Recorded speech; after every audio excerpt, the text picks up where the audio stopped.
Nestled on the state capitol grounds, For me, it's hollow ground. a place to remember and to pay respect to the sacrifice of those who served.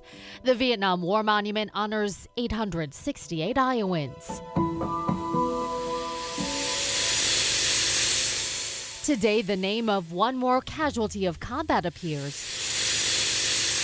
James S. McGough. There is a name on the wall, but it's a story behind it. It's the person behind that name that makes that important. His story wouldn't be told until more than 4 decades after the war ended.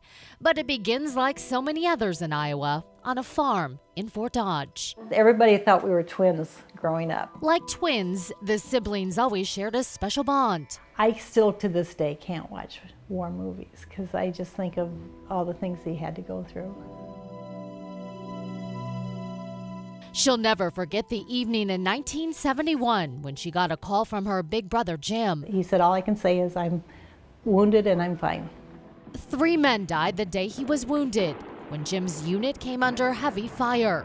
Shrapnel from a grenade that shredded his legs and feet ended his tour, allowing him to return to his family and high school sweetheart, Sherry. When he got back from Vietnam, we didn't talk about it.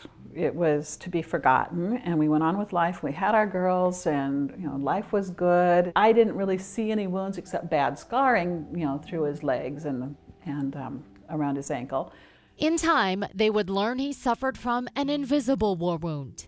In the early 90s, Jim was diagnosed with hepatitis C. Doctors traced his infection back to a blood transfusion he received at a military hospital after being medevaced out of Vietnam. Just like that, the once forgotten war was pushed into the forefront of their lives. Every time, I would get sad, Jim would say, no, I've gotten to live more life than a lot of soldiers did. He began to reconnect with his war buddies, the living and the lost. Sherry snapped this picture of Jim at the Vietnam Veterans Memorial Wall in Washington, D.C., remembering friends killed on the battlefield. He said that day, if this disease kills me, I want my name on this wall. Decades later, Jim's battle with the disease came to an end. He was 62. For his final resting place at the Iowa Veterans Cemetery, the family chose these words for his headstone: love, integrity, sacrifice. That was him. That was his whole life, those 3 words. But that's only part of his legacy. Last year, James S. McGough became the first Iowan added to the National Vietnam Memorial Wall since 1994. It's something that I believe he deserves because absolutely, he served his country, but ultimately it was the war that took his life.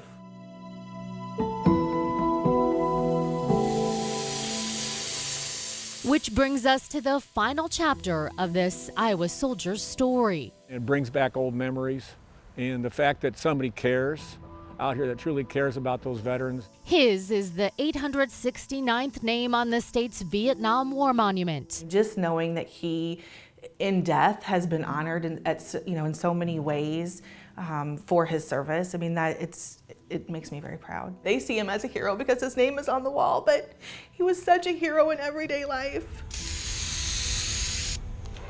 The man behind the name, I think I have a deeper love for him now than I did even when I was living with him. who is now a reflection of hope on these hallowed grounds.